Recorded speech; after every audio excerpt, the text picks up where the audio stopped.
Okay, so firstly, our painting. Now, I don't know a huge deal about it, but I can tell you from the frame, it's extremely old. And I'm sure Chris will zoom in on that a bit later to show you. So, I do know it's French, and the lady I bought it from had it hanging in her chateau in France. It is beautifully painted, and her dress is just out of this world. The most beautiful turquoise color, and you all know by now that turquoise is my favorite color. And just everything about it, the gold brocade fabric on the curtain, everything is just stunning. And her gold brocade on her dress as well. And it looks to me like a turquoise velvet with bows. Really exquisitely painted. But what it does say at the back, and what the lady did say to me was, it is a painting of Marie Antoinette's sister. How true that is, I'm not an expert.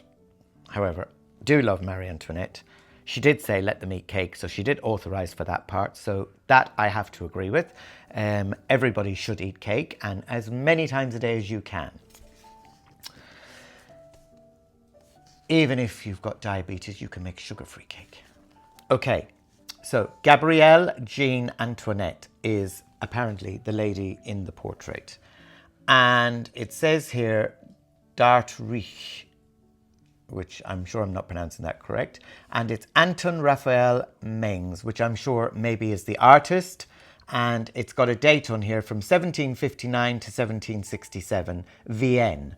So what that means, again, I don't know. Maybe somebody in France might educate me. Maybe it was around the time of Marie Antoinette's reign that this lady was painted, but somebody I'm sure out there knows more than I do.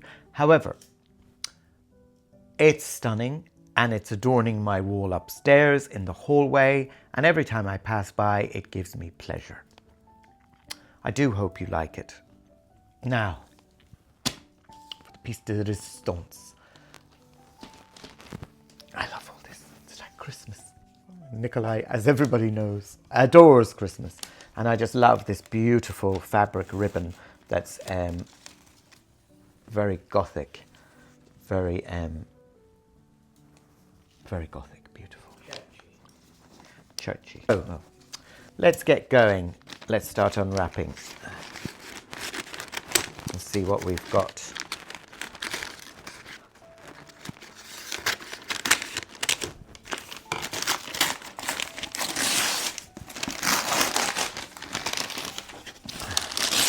Well, I definitely know it's not what is on the front of the box, the Smeg whistling kettle, because that I treated myself to a couple of weeks ago.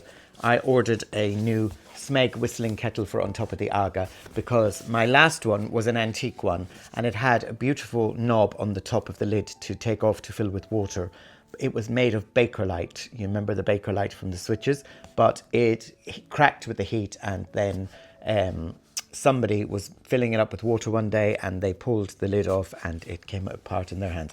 Anyhow, I went and purchased myself a beautiful Smeg whistling kettle, but that's not what's in here. So, smelling wonderful.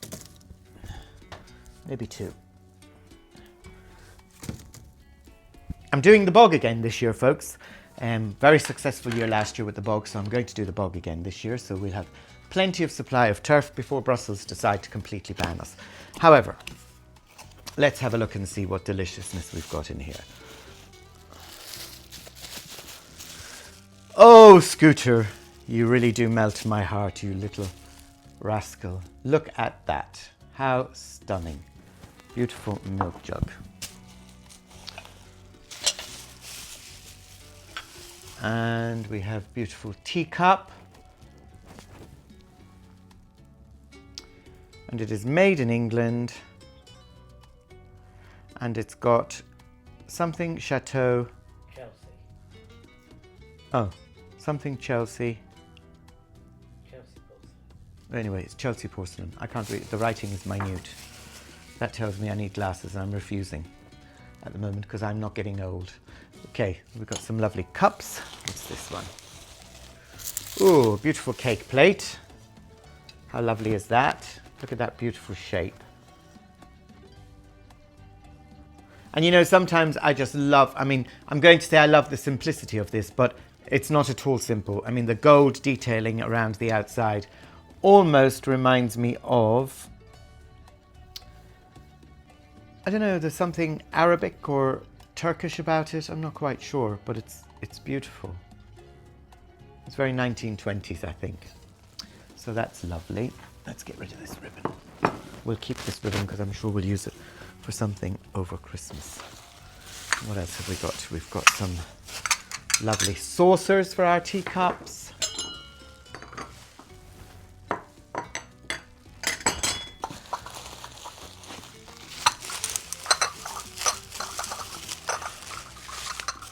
And another teacup.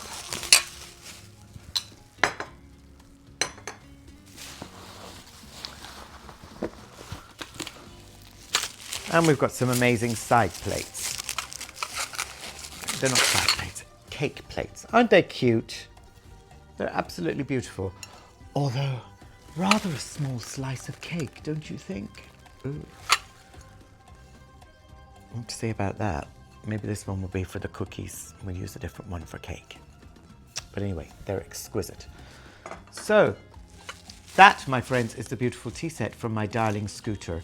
I adore him, even though sometimes he really knows how to test me. I'm sure he's been put on this planet to test my patience. And there's a sugar bowl as well, which is beautiful. I have to say, it reminds me, I'm snickering laughing here because it reminds me, once upon a time in the salon in London, I asked one of our Saturday girls to make a cup of coffee for a client. And I had this beautiful emerald green tea set. And so she proceeded to go and make the coffee and she brought it out to the client and she placed it in front of the client, like so.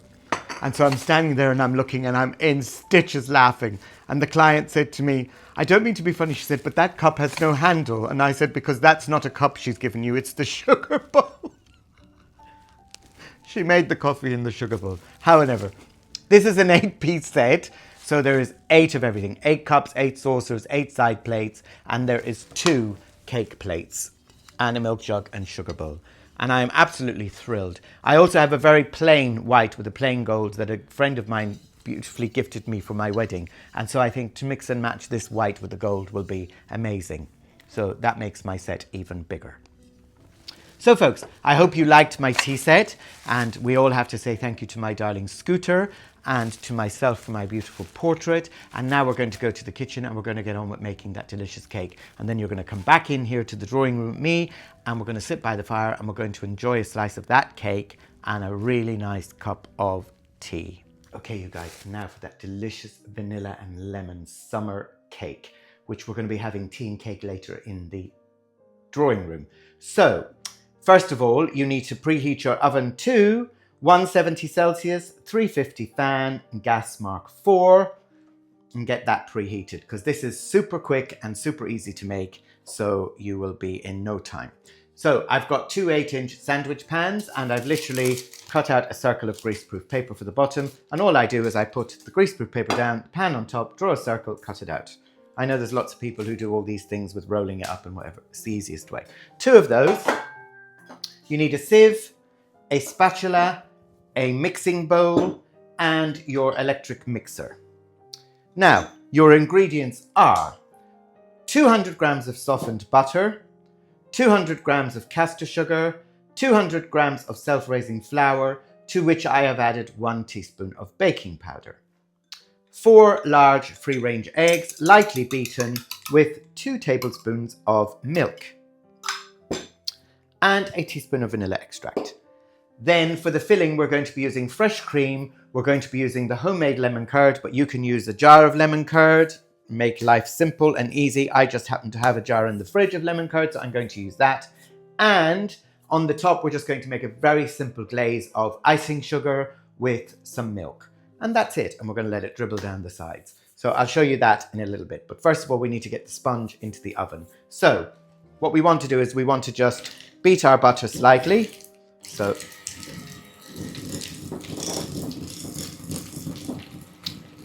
just a few seconds in the bowl, and then we're going to add our sugar. And this is all in one bowl, so it's super easy and super quick. Okay, so you just want to incorporate your butter and your sugar together.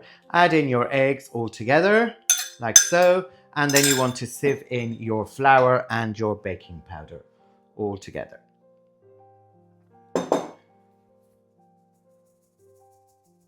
Okay, once you've done that, you give it a mix just to incorporate. Don't mix it too much because you don't want to bring out the gluten in the flour.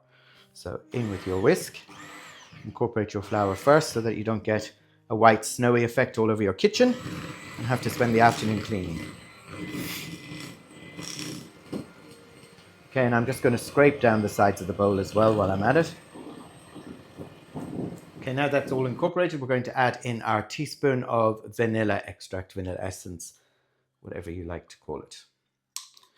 And that's gone in, and we'll just give that a stir in.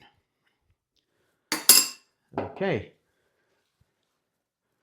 Again, remember, don't go away and leave the mixer on and leave this beating, because you'll just bring out the gluten and you'll make a tough sponge. You just literally want to incorporate all your ingredients together. Now, folks, how simple is that? And then you're going to just divide your mixture as evenly as possible between 2 tins. You're not going to get an exact, but as evenly as you can between the 2 tins. Okay, just spread them out a little bit so they're not all in the middle of the tin, but they will self-level anyway once they go into the oven. Okay, scrape off any of that nice goodness that's left on your spatula. And you can always leave the rest for whoever's doing the washing up, which in this case is not me. It's definitely not Scooter as he's snoring away there in the bed. So it's more than likely going to be Chris. Okay, and they're going into the oven for 20 minutes. Okay, you guys, so the sponges have had 20 minutes in the oven. I've turned them out after 5 minutes in the tin. I've left them to go completely cold. That is extremely important. They must be really cold, or otherwise the fresh cream will just dissolve into them. So we've got 175 mils of double cream or heavy whipping cream, which we're going to whip now and to form nice stiff peaks. And then for the glaze at the top, what I've done is I've mixed 175 grams of icing sugar with 2 tablespoons of milk. You might need a little bit more milk depending, but don't make it too runny, but don't make it too thick either because you won't be able to spread it. And you want it to run down the sides a little bit. And then we've got our homemade lemon curd, which I don't know if you remember a couple of weeks ago.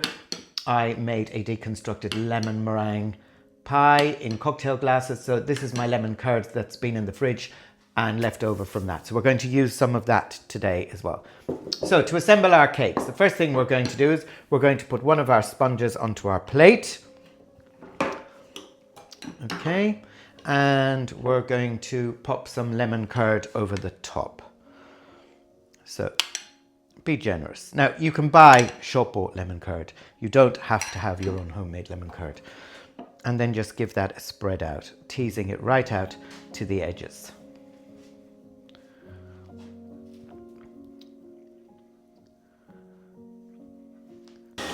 And so now for our cream, we're going to whisk our cream to form stiff peaks. Now what I will say to you is, with help whipping cream, I always find if you use very cold bowl, very cold cream from the fridge and a very cold bowl, it will whisk in no time.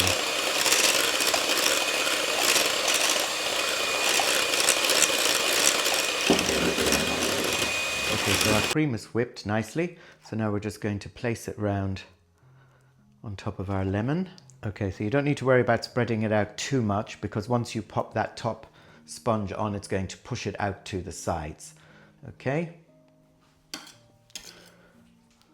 Oh, we didn't want that to happen, but it did. Okay, then we're going to pop our top on.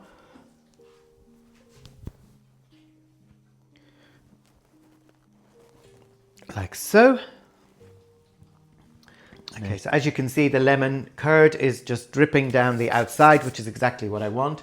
And so I'm going to get my icing and I'm going to start spreading it out over the top. And hopefully that too will start to dribble down over the sides.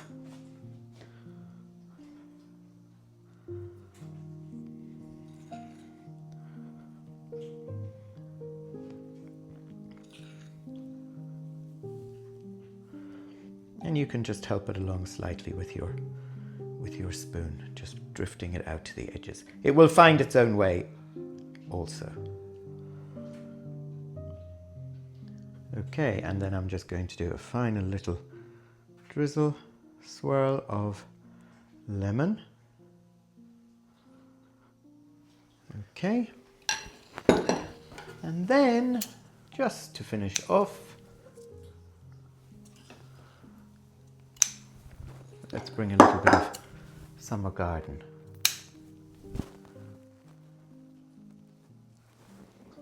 And there we have it, folks. A delicious summer lemon vanilla sponge. Come join us for a delicious cup of tea and a slice of cake.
Lovely light moist sponge filled with lovely lemon curd and delicious freshly whipped cream.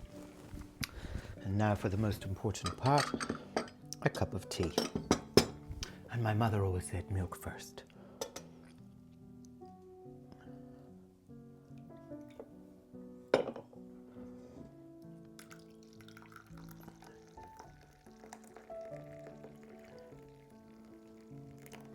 One lump or two? Two, please.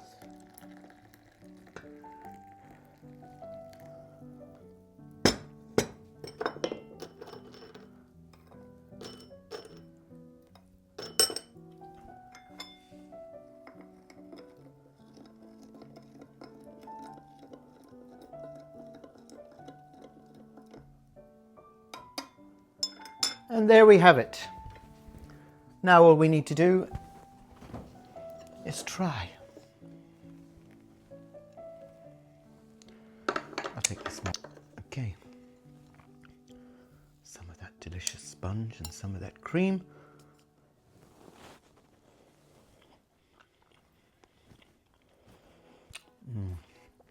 Oh no, Chris, you won't like this. 2 slices for me.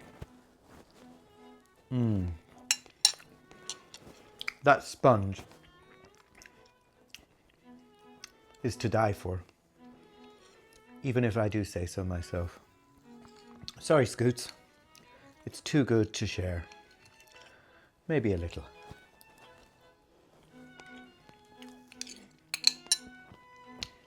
For the wonderful gift we give you some.